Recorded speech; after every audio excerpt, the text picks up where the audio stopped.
The grand ballroom of Ravensholm Palace had never witnessed such a moment of collective silence. Prince Alexander Edward Montclair stood at the marble podium, his usually steady hands trembling slightly as he gripped the edges of the ornate lectern. The crystal chandeliers cast dancing shadows across the faces of assembled nobility, diplomats, and press representatives who had gathered for what they believed would be a routine royal announcement. Alexander's piercing blue eyes swept across the crowd, lingering momentarily on the familiar faces that had shaped his 35 years of life. In the front row sat his mother, Queen Isabella, her regal composure masking the storm of emotions brewing beneath the surface. Beside her, his younger sister Princess Sophia clutched her pearl necklace, a nervous habit she had carried since childhood. The royal advisors stood rigid against the silk-draped walls, their expressions carefully neutral despite the chaos this announcement would surely unleash. The weight of the crown had always felt heavy on Alexander's shoulders, but never more so than in this moment. For months, the kingdom had buzzed with speculation about his romantic life, the endless debates about duty versus desire that had plagued royal families for centuries. The tabloids had painted him as a man torn between two worlds, two women, two entirely different futures for the monarchy. Duchess Vivian Ashworth had been the obvious choice, the one everyone expected him to marry. She possessed all the qualities deemed essential for a future queen: impeccable bloodline tracing back 12 generations, diplomatic training from Oxford, fluency in 7 languages, and an understanding of royal protocol that seemed almost instinctive. Her family's estate bordered the royal grounds, and she had been groomed from childhood to potentially fill this role. The political alliance her marriage to Alexander would create could strengthen trade relationships with 3 neighboring kingdoms and secure military treaties that had been in negotiation for decades. Vivian herself was undeniably remarkable. At 32, she had already served as an ambassador to 4 countries, had founded 3 charitable organizations focusing on education in developing regions, and possessed a quick wit that could navigate the most treacherous political conversations with grace. Her auburn hair and striking green eyes had graced countless magazine covers, and her fashion choices influenced trends across 2 continents. She carried herself with the confidence of someone who had never questioned her place in the world, never doubted that destiny had written her name alongside Alexander's in the annals of history. But love, Alexander had discovered, rarely followed the careful plans laid out by kingdoms and bloodlines. Lady Catherine Winters entered his life like morning sunlight breaking through storm clouds. She was a commoner by royal standards, though her family had earned considerable respect through generations of military service and scholarly achievement. Her father, General Robert Winters, had served as the kingdom's defense minister for over a decade, while her mother had been a renowned surgeon who had saved countless lives during the border conflicts of the previous generation. Catherine herself had chosen a different path, becoming a veterinarian who spent her days caring for injured animals at a wildlife sanctuary on the outskirts of the capital. Their first meeting had been entirely accidental, a moment that would later seem orchestrated by fate itself. Alexander had been visiting the sanctuary as part of his royal duties, a routine appearance to highlight conservation efforts. Catherine had been wrestling with an injured wolf that had been brought in by forest rangers, her clothes muddy, her curly brown hair escaping from its ponytail, completely unaware that royalty stood watching her work. When she finally looked up and saw him, she had not curtsied or stammered apologies for her disheveled appearance. Instead, she had smiled, that radiant, unconscious smile that would later haunt his dreams, and said, "Perfect timing. I could use some help holding this fellow still while I check his leg." For the next hour, Alexander found himself following her instructions, learning about wildlife rehabilitation, listening to her passionate explanations about conservation efforts, completely forgetting that a dozen photographers and security personnel surrounded them. Catherine treated him not as a prince, but as another pair of hands willing to help heal a wounded creature. In that moment, surrounded by the honest smell of hay and antiseptic, Alexander felt more himself than he had in years of formal dinners and diplomatic meetings. Their relationship had developed slowly, carefully hidden from the ever-present eyes of the media and court observers. Secret meetings in the sanctuary's quiet corners, long walks through the forest paths that bordered the royal estate, conversations that stretched late into the evening as they discussed everything from literature to their dreams for the kingdom's future. Catherine possessed an intelligence that differed from Vivian's polished education. Hers was intuitive, grounded in real experience with ordinary people's struggles and hopes. She challenged him in ways that surprised and delighted him. Where others offered agreement and flattery, Catherine presented thoughtful opposition and genuine questions. She worried about policies that might affect working families, suggested initiatives that would never occur to someone raised in aristocratic circles, and made him see his role not just as a figurehead, but as someone who could create meaningful change in people's daily lives. The contrast between his two relationships became increasingly stark as months passed. Evenings with Vivian involved elaborate dinners at exclusive restaurants, attendance at cultural events where they were photographed and analyzed, conversations about political strategy and social obligations. She was the perfect royal companion, anticipating his needs, complementing his public image, understanding exactly how to present herself to maximize the monarchy's influence and prestige. But, with Catherine, Alexander discovered laughter that came from genuine joy rather than polite necessity. He found himself looking forward to simple moments, sharing coffee while watching the sunrise from the sanctuary's observation tower, helping her bottle-feed orphaned fox cubs, listening to her sing while she prepared evening meals for the rescued animals. These were experiences no amount of royal training could provide, moments when he forgot about duty and protocol and remembered what it felt like to simply be human. The pressure to make a decision had been building for months. The royal council had grown increasingly insistent that he announce his engagement before his 36th birthday, citing the need for succession planning and political stability. Queen Isabella, while supportive of her son's happiness, worried about the constitutional crisis that might arise if he chose love over duty. The tabloids had begun speculating more boldly, publishing photographs of both women, creating polls about public preferences, turning his private struggle into national entertainment. Now, standing before the assembled crowd, Alexander knew that his next words would change not just his own life, but the entire trajectory of the monarchy. The traditional choice would maintain centuries of precedent, would satisfy the expectations of allied nations, and noble families, would ensure a smooth transition when his time came to rule. But tradition, he had realized, meant nothing if it required him to abandon the person who had taught him what love actually meant.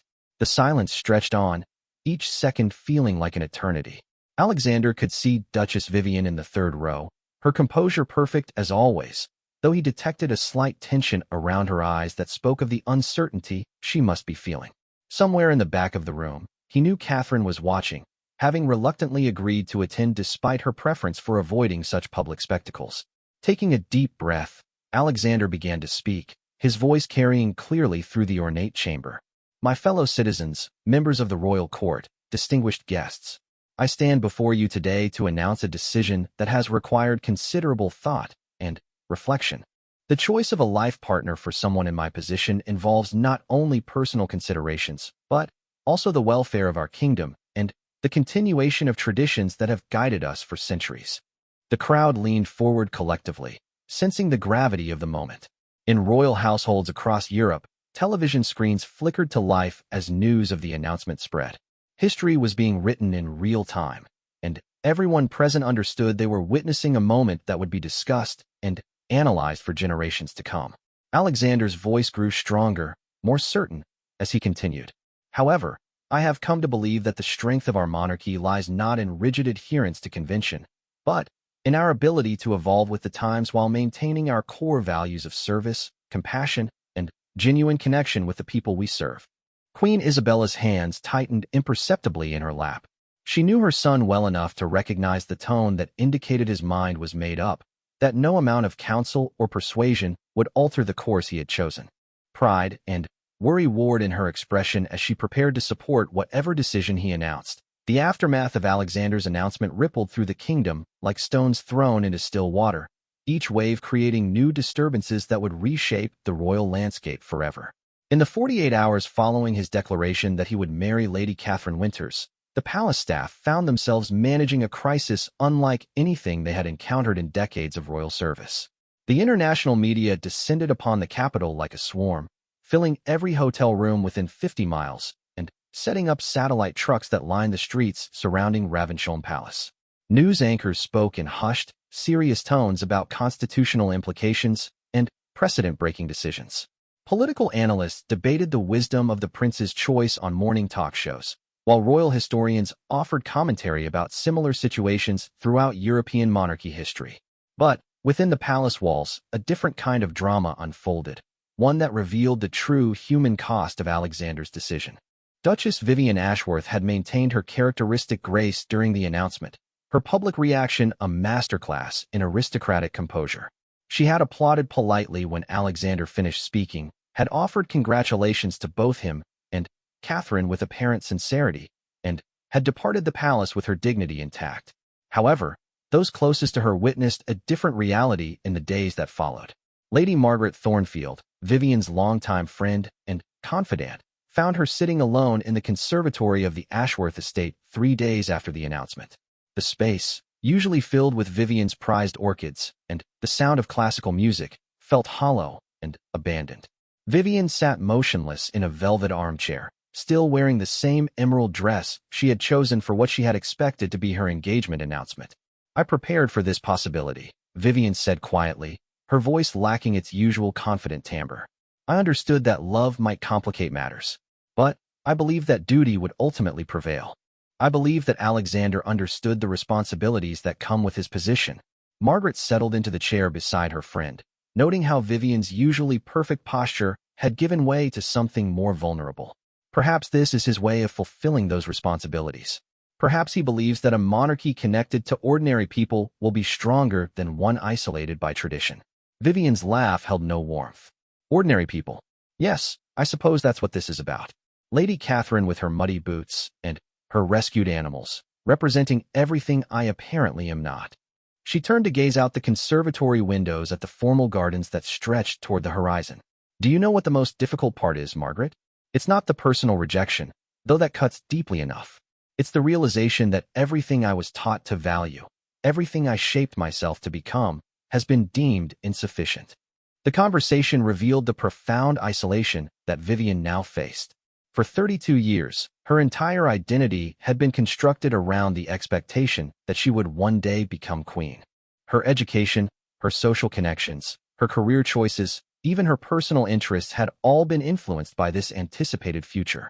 Now, stripped of that destiny, she found herself questioning not just her relationship with Alexander, but her understanding of her own worth and purpose. Meanwhile, Catherine Winters grappled with an entirely different set of challenges as she adjusted to her new role as the future princess.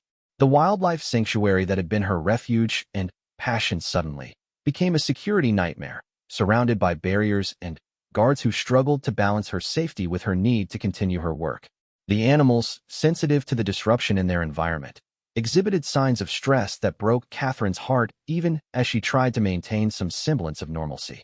Her transformation from private citizen to public figure happened with bewildering speed. Fashion consultants arrived at her modest apartment to discuss wardrobe requirements. Protocol officers explained the intricacies of royal etiquette with patience that barely concealed their concern about her lack of formal training. Speech coaches worked to help her develop the public speaking skills she would need for royal engagements, while security specialists redesigned her entire daily routine around threat assessments and protective procedures. The most challenging aspect, however, was the scrutiny of her family background. Journalists dug through generations of Winters' family history, interviewing distant relatives and childhood friends, creating a public narrative about her upbringing that felt both invasive and inaccurate. Her parents, General Robert and Dr. Elizabeth Winters, found themselves thrust into a spotlight they had never sought, their military and medical careers suddenly subject to analysis and judgment by people who had never served in either capacity. Catherine's mother proved to be a source of unexpected strength during this turbulent period. Dr. Winters had spent her career making life and death decisions under pressure, and she approached the royal transition with the same methodical calm she brought to emergency surgery. "The fundamentals remain the same," she told her daughter during one of their private conversations. "You know who you are, you understand your values, and you've chosen to share your life with someone you love. Everything else is just protocol and procedure." But even Dr. Winters struggled with the implications of her daughter's choice. The family's military background meant they understood duty and sacrifice, but they also valued privacy and service without recognition. The constant media attention felt antithetical to everything they had been taught about honorable behavior. General Winters found himself reassigned to different duties to avoid any appearance of conflict of interest, while Dr. Winters faced questions about whether her surgical practice would create security vulnerabilities.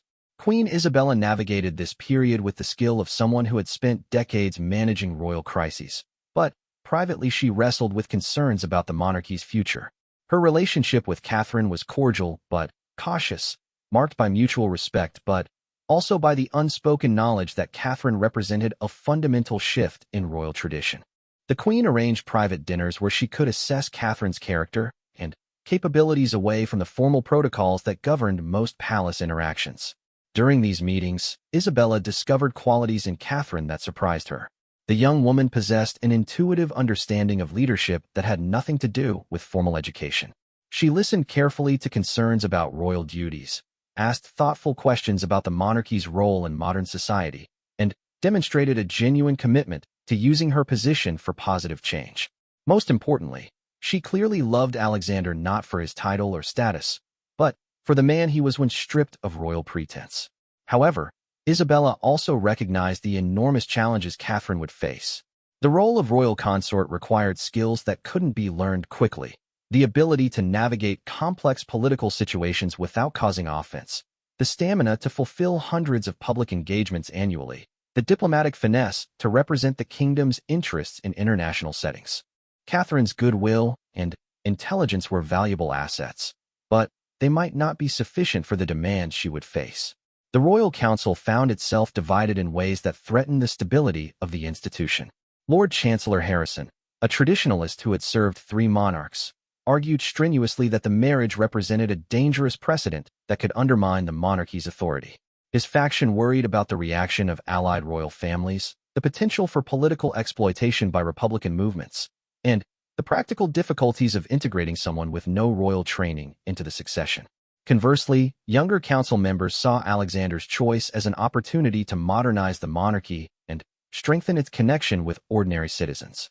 They pointed to public opinion polls that showed surprising support for the prince's decision, particularly among younger demographics who viewed the marriage as evidence that the royal family understood contemporary values about love and authenticity. Princess Sophia emerged as an unexpected ally for both Alexander and Catherine during this tumultuous period. At 28, she had always felt the weight of royal expectations less directly than her older brother, but she possessed keen insights into the psychological pressures of royal life. Her friendship with Catherine developed naturally, based on their shared sense of humor and Catherine's refreshing lack of deference to royal protocol. "She treats me like a normal person," Sophia confided to her mother during one of their weekly private breakfasts. "She asks about my opinions, not my position. She remembers details about conversations we had weeks ago. When I'm with her, I forget about being a princess and just feel like myself." This observation proved more significant than either woman initially realized. If Catherine could earn the genuine affection and respect of someone as discerning as Princess Sophia, it suggested she possessed the emotional intelligence necessary for royal life, even if she lacked formal preparation. The transformation of palace routine during these weeks revealed the institution's remarkable ability to adapt while maintaining its essential character. Staff members who had initially expressed skepticism about Catherine's appointment found themselves won over by her consideration for their work and her genuine interest in understanding their roles. She spent time in the palace kitchens, learning about meal preparation for state dinners. She observed security briefings to understand the complexities of royal protection. She studied the kingdom's history not from textbooks, but through conversations with longtime palace employees who had witnessed decades of royal tradition. Most significantly, Catherine's presence began to influence Alexander in ways that strengthened rather than undermined his effectiveness as a future king. His public appearances took on a new energy as he seemed more comfortable in his own skin. His speeches became more passionate and personal, connecting with audiences in ways that had previously eluded him. The calculated perfection that had characterized his public persona gave way to something more genuine and compelling that as winter settled over the kingdom.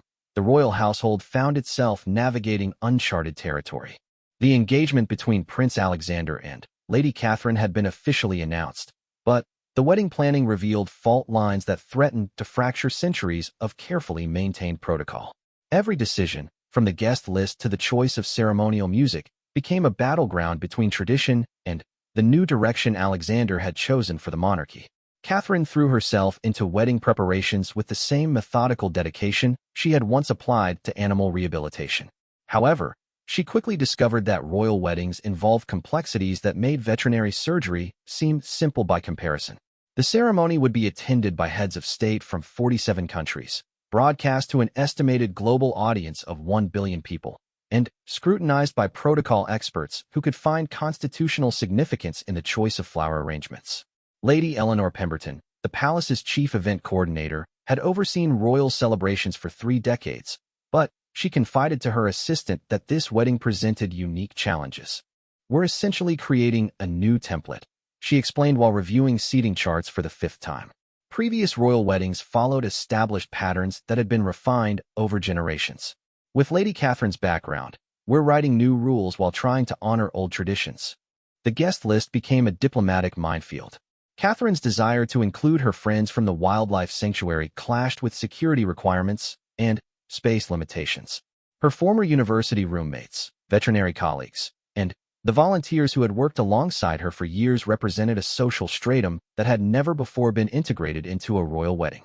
Protocol officers struggled to determine proper seating arrangements when conservation biologists needed to be placed alongside European nobility. More complex still was the question of Catherine's role in the ceremony itself. Traditional royal weddings emphasized the bride's transition from private citizen to royal consort, but Catherine's background as the daughter of military and medical professionals meant she came from a family with its own distinguished traditions. General Winters had been decorated for valor in 3 conflicts, while Dr. Winters had received international recognition for her humanitarian medical missions. The wedding ceremony needed to honor both Catherine's heritage and her new royal status without diminishing either. Duchess Vivian's handling of the engagement period surprised everyone, including herself. Rather than retreating from public life as many expected, she threw herself into her diplomatic work with renewed intensity. She accepted an appointment as cultural ambassador to the Mediterranean kingdoms, a role that would require her to spend most of the next 2 years traveling between various royal courts. The position was prestigious and important, but everyone understood it as a graceful form of exile that allowed her to maintain her dignity while removing her from constant reminders of what she had lost. Her departure was marked by a private dinner at the palace, an event that demonstrated the complex emotional currents flowing beneath the surface of royal politeness. Alexander and Catherine both attended, along with Queen Isabella and several members of the royal council. The conversation was carefully civil, focusing on Vivian's new responsibilities and her goals for strengthening cultural exchanges between kingdoms. However, those present noted the subtle tensions that revealed themselves in small gestures and carefully chosen words.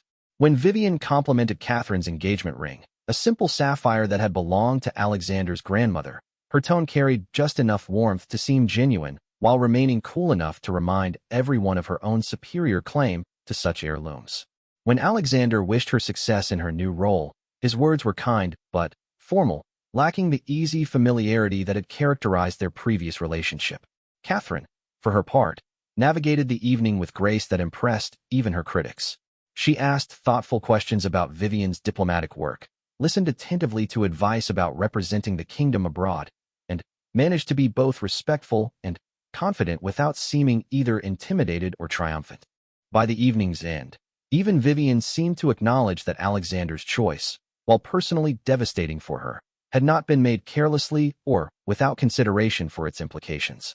The conversation that would be remembered most clearly occurred near the dinner's end, when Queen Isabella raised her glass for a toast. "To service," she said simply, "whether it takes the form of diplomacy, conservation, or the countless other ways we contribute to the welfare of our people."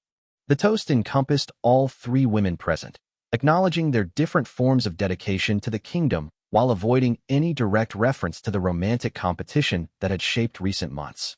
Meanwhile, the practical aspects of integrating Catherine into royal life continued to present daily challenges. Her work at the wildlife sanctuary could not simply be abandoned, but her new security requirements made her previous routine impossible. A compromise was reached that allowed her to continue her veterinary work on a limited basis, with the sanctuary's facilities enhanced to accommodate royal security protocols. The solution satisfied no one completely, but represented the kind of creative adaptation that would characterize Catherine's entire approach to royal duty. Her education in royal protocol intensified during the winter months. Lady Constance Fairfax, a former ambassador who had served as etiquette instructor to several European royal families, worked with Catherine for several hours each day. The lessons covered everything from proper curtsy techniques to the nuances of diplomatic conversation, from understanding various national anthems to managing the complex logistics of royal travel. What surprised Lady Constance was Catherine's intuitive grasp of the underlying principles behind royal protocol. While she struggled initially with specific ceremonial requirements, she quickly understood that most royal etiquette existed to show respect for other people and institutions. Once she grasped these fundamental concepts, she could apply them creatively to new situations rather than simply memorizing rigid rules. She has natural diplomatic instincts, Lady Constance reported to Queen Isabella after several weeks of intensive training. Her approach is less polished than what we typically see, but it's more authentic. People respond to her sincerity in ways that formal perfection cannot achieve. This authenticity became increasingly evident during Catherine's first official royal engagements. A visit to a children's hospital, intended as a low-stakes introduction to public royal duties, revealed both her strengths and the challenges she would face. Catherine's genuine connection with the young patients was immediately apparent. Her medical family background had taught her how to interact with sick children, and her lack of royal formality actually made her more approachable than many previous royal visitors. However, her impromptu decision to help feed premature babies in the neonatal unit created security complications and protocol violations that required quick thinking from her staff. The images of Catherine, sleeves rolled up, carefully holding a tiny infant while surrounded by medical equipment, became some of the most popular royal photographs in years, but they also highlighted the tension between her instinctive responses and the controlled environment royal duties typically required. Prince Alexander watched these developments with a mixture of pride and concern. He had chosen Catherine because her authenticity and compassion represented everything he hoped the monarchy could become, but he also understood the institutional pressures that made change difficult. His own role became increasingly complex as he tried to support Catherine's adaptation while managing the political implications of the transformation she represented. His relationship with the Royal Council grew strained during this period. Traditional members like Lord Chancellor Harrison continued to express concerns about precedent and constitutional implications, while younger voices argued that Catherine's popularity with younger demographics proved the wisdom of Alexander's choice. The debates revealed fundamental disagreements about the monarchy's role in contemporary society and its relationship with democratic institutions. Alexander found himself becoming more politically engaged than ever before, not because of any partisan agenda, but because Catherine's presence forced him to articulate his vision for the kingdom's future. In private meetings with council members and in public speeches, he began to outline a philosophy of royal service that emphasized connection with ordinary citizens rather than separation from them. The monarchy's strength has never come from its distance from the people, he argued during one particularly tense council session. It has come from our ability to represent the kingdom's highest aspirations while remaining grounded in its daily realities. Catherine embodies that connection in ways that no amount of traditional training could provide. These words would be quoted extensively in the months that followed, as political observers tried to understand whether Alexander's marriage represented a personal choice that happened to have political implications or a deliberate strategy to modernize the monarchy. The answer, as those closest to him knew, was both and neither. He had chosen love, but love had led him toward a vision of kingship that might prove more effective than anything tradition could offer. Spring brought with it the final preparations for the royal wedding, but also a series of unexpected challenges that tested everyone's commitment to the path Alexander had chosen. The international response to the engagement had been mixed, with some royal families expressing private concerns about precedent, while others praised the modernization of monarchy. These diplomatic undercurrents became more pronounced as the wedding date approached, threatening to overshadow what was meant to be a celebration of love and unity. The crisis began with a seemingly routine diplomatic reception hosted by the neighboring kingdom of Aldermere. King Frederick, a traditional monarch who had ruled for 37 years, made comments during his welcome speech that many interpreted as criticism of Alexander's choice. Without mentioning Catherine directly, he spoke extensively about the importance of maintaining appropriate standards and time-tested traditions in royal marriages. The remarks were subtle enough to maintain diplomatic courtesy, while clear enough to send an unmistakable message. Alexander's response to this veiled criticism revealed how much his perspective had shifted during his months with Catherine. Rather than offering diplomatic non-answers or private explanations, he used his own speech at the reception to articulate his vision for modern monarchy. He spoke about the strength that comes from diversity, the wisdom found in different life experiences, and the importance of institutions that evolve with their people's needs and values. A monarchy that cannot adapt, he said, looking directly at King Frederick, becomes a museum piece rather than a living institution. We honor our traditions best when we apply their underlying principles to contemporary challenges, not when we preserve their surface forms while ignoring their essential spirit.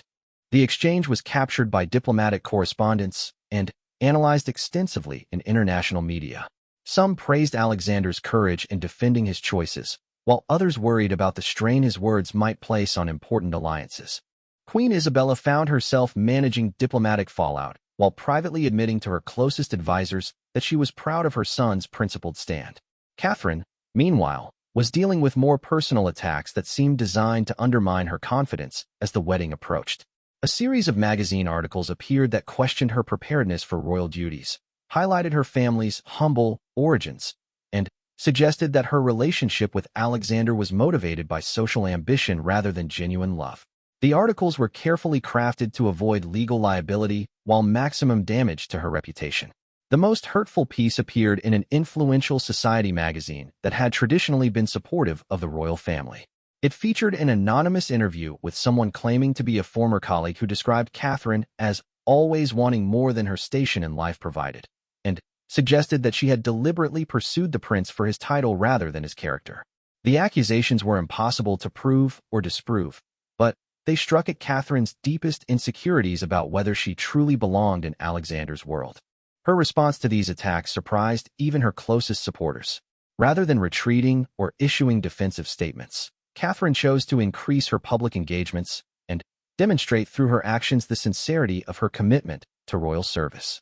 She accepted an invitation to address the National Veterinary Association's annual conference, where she spoke about the connections between animal welfare and broader social responsibility. Her speech, while focused on her professional expertise, also served as an indirect response to her critics. Service, she told the assembled veterinarians, is not about seeking recognition or advancement. It is about using whatever skills and opportunities we have been given to make life better for others. Whether we are caring for injured wildlife or representing our kingdom's interests, the motivation must be the work itself, not the status it might provide. The speech was well received by the veterinary community, but its broader impact came from the grace and dignity Catherine displayed under pressure.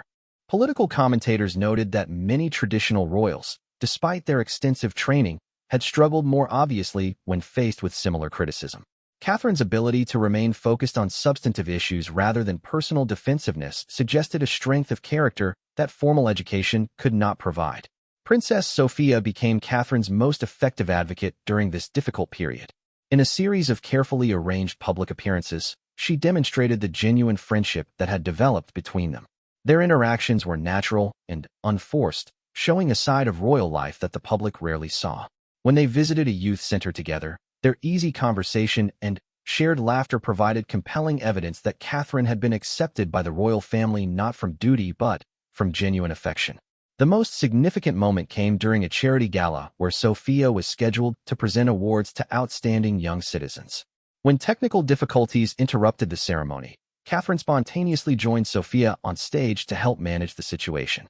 Their impromptu teamwork, handling both the practical problems and the audience's restlessness with humor and efficiency, created one of the most memorable moments of Catherine's pre-wedding public appearances. That, Queen Isabella told her private secretary afterward, is what a royal partnership should look like. Not perfect protocol, but genuine cooperation in service of something larger than themselves. The Queen's own relationship with Catherine deepened during this period as she witnessed how her future daughter-in-law handled pressure. Isabella had spent decades managing royal crises, and she recognized in Catherine a similar ability to remain calm and focused when others might panic or strike back. More importantly, she saw how Catherine's presence influenced Alexander, making him more confident in his own judgment and more passionate about his future role as king. Their private conversations revealed Catherine's sophisticated understanding of the challenges facing modern monarchy.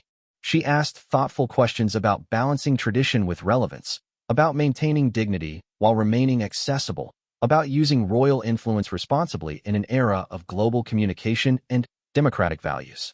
These discussions convinced Isabella that Catherine's lack of formal royal training might actually be an advantage, allowing her to approach problems with fresh perspective rather than predetermined assumptions.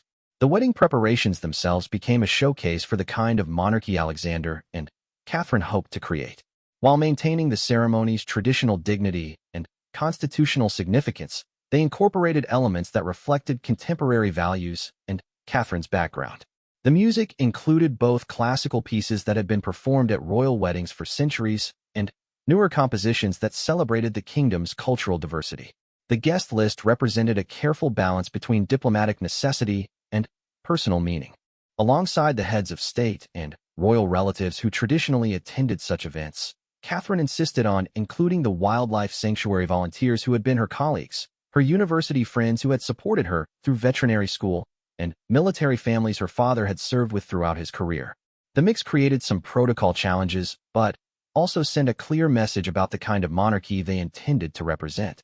General and Dr. Winters navigated their new prominence with the same quiet dignity that had characterized their professional careers. They participated in pre-wedding events with grace, while maintaining the understated demeanor that had always defined their approach to public service. Their presence provided Catherine with emotional support, while also demonstrating to critics that her family possessed qualities that complemented rather than diminished royal tradition. The final weeks before the wedding saw a subtle shift in public opinion as Catherine's consistent performance under pressure began to win over skeptics. Even traditionally conservative commentators began to acknowledge that her authenticity and dedication might serve the monarchy better than more conventional preparation. Opinion polls showed growing support for the marriage, particularly among younger citizens who saw it as evidence that the royal family understood and respected contemporary values. However, the most telling indicator of Catherine's success came from an unexpected source: the palace staff members who interacted with her daily. Their comments to family members and friends, carefully monitored by security services, revealed unanimous respect for her consideration, work ethic, and genuine interest in understanding her future role.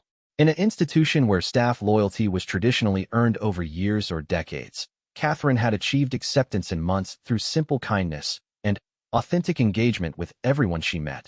The royal wedding dawned clear and bright, as if nature itself had conspired to provide perfect conditions for the ceremony that would reshape the monarchy's future. Ravensholm Cathedral, dating from the 13th century, had been meticulously prepared for an event that would blend ancient traditions with contemporary aspirations. The juxtaposition of medieval architecture with modern security technology, of time-honored rituals with carefully negotiated innovations, perfectly symbolized the transformation Alexander and Catherine represented. Catherine's wedding dress, designed by the kingdom's most celebrated fashion house, embodied this same balance between tradition and modernity.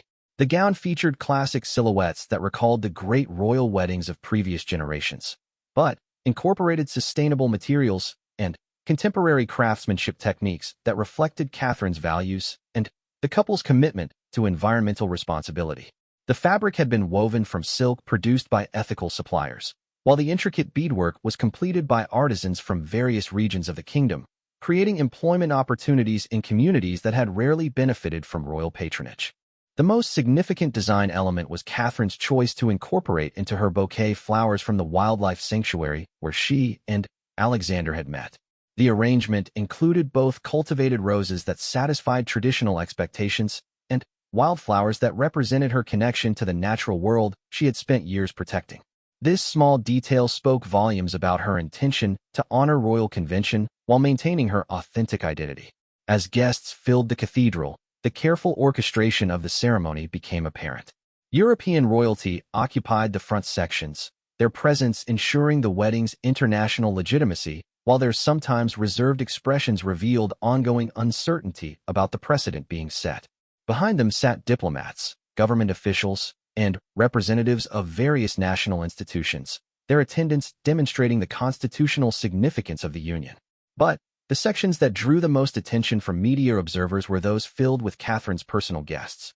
Wildlife sanctuary volunteers sat alongside military families, veterinary colleagues next to university friends, creating a social mixture that had never before been seen at a royal wedding. Their presence transformed the ceremony from a purely institutional event into something more personal and inclusive. Queen Isabella, resplendent in ceremonial robes that had been worn by queens for 5 centuries, watched the proceedings with emotions too complex for easy description. Pride in her son's courage, concern for the monarchy's future, affection for Catherine, and awareness of historical significance combined as she witnessed the culmination of choices that had tested every aspect of royal tradition. The ceremony itself proceeded with flawless precision, despite incorporating several innovative elements. The traditional vows were supplemented by personal promises that Alexander and Catherine had written together, words that spoke not only of their commitment to each other but also of their shared dedication to service and their vision for the monarchy's role in contemporary society. When Catherine pledged to honor the traditions that have sustained this institution while working to ensure it remains relevant and meaningful to all citizens, her words were carried by television and radio to millions of listeners who heard in them a promise of accessibility and engagement that royal vows had rarely contained. Alexander's corresponding promise to support and cherish not only the woman I love, but also the values and perspective she brings to our shared responsibilities was interpreted by constitutional scholars as a significant statement about how he intended to exercise royal authority. Rather than expecting his wife to conform entirely to existing expectations, he was publicly committing to learning from her different background and incorporating those insights into his future kingship. The exchange of rings provided another moment of symbolic significance. Alexander's ring had been crafted from gold mined within the kingdom's borders, while Catherine's incorporated a stone that had been discovered during archaeological excavations at the wildlife sanctuary. These choices emphasized their connection to the kingdom's land and history while acknowledging the unconventional path that had brought them together. The most emotionally powerful moment of the ceremony came during the blessing, when Archbishop Melbourne spoke about marriage as a partnership that strengthens both individuals while creating something larger than either could achieve alone. His words seemed to address not just the couple but also the broader question of how their union might strengthen the monarchy itself. From their different backgrounds and experiences, the Archbishop intoned, Prince Alexander and Princess Catherine bring complementary strengths that will serve both their marriage and their people. Their union represents not the abandonment of tradition, but its renewal through the inclusion of fresh perspectives and contemporary values. The reception that followed demonstrated the same careful balance between innovation and tradition that had characterized the wedding itself.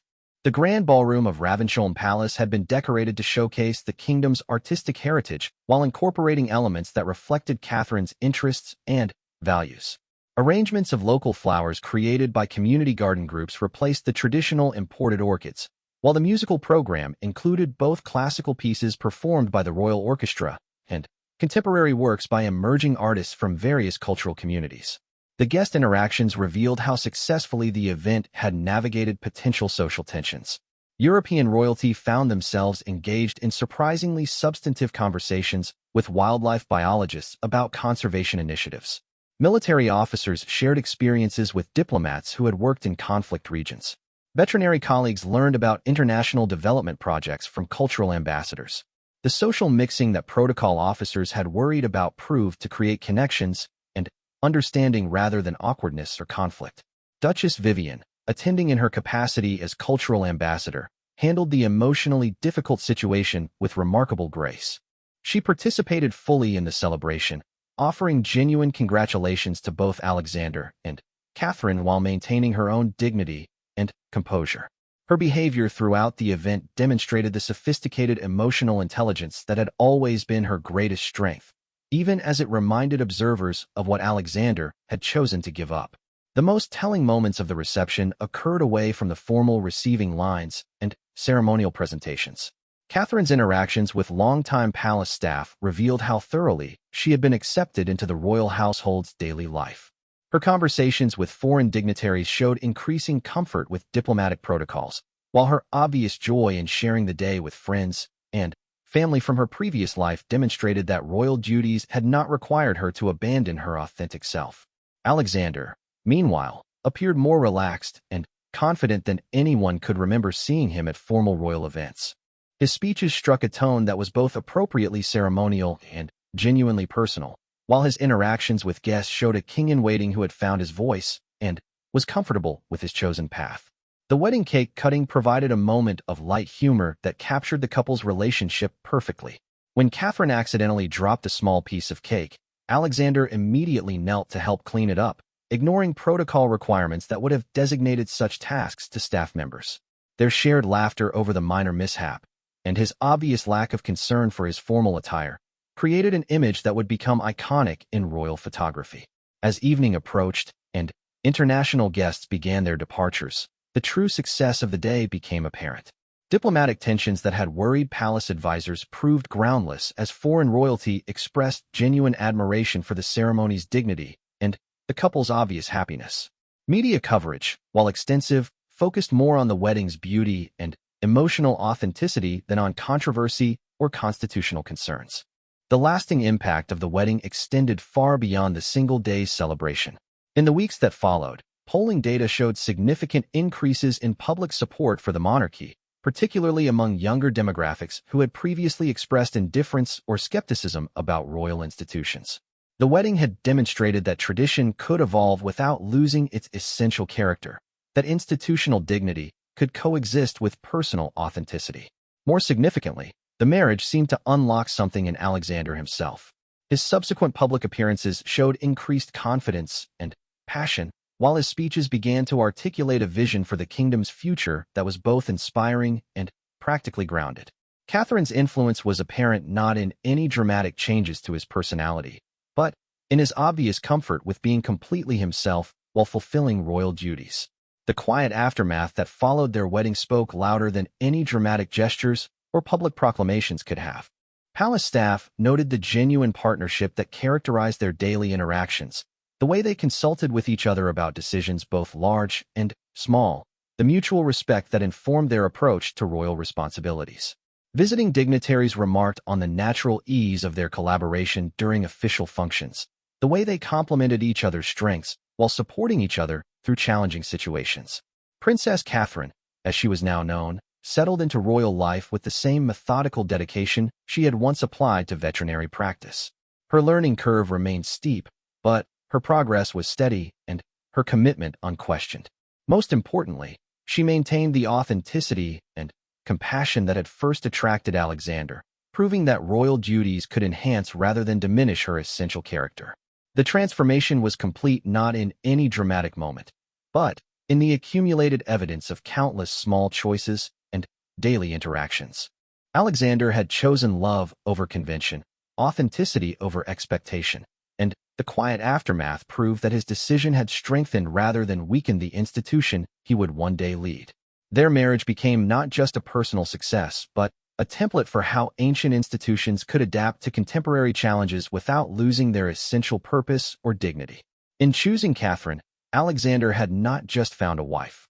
He had discovered a vision of kingship that was both more challenging and more rewarding than anything tradition alone could provide. The quiet aftermath of their wedding spoke of a monarchy renewed, strengthened by the inclusion of fresh perspectives while remaining grounded in centuries of service and dedication to the kingdom's welfare.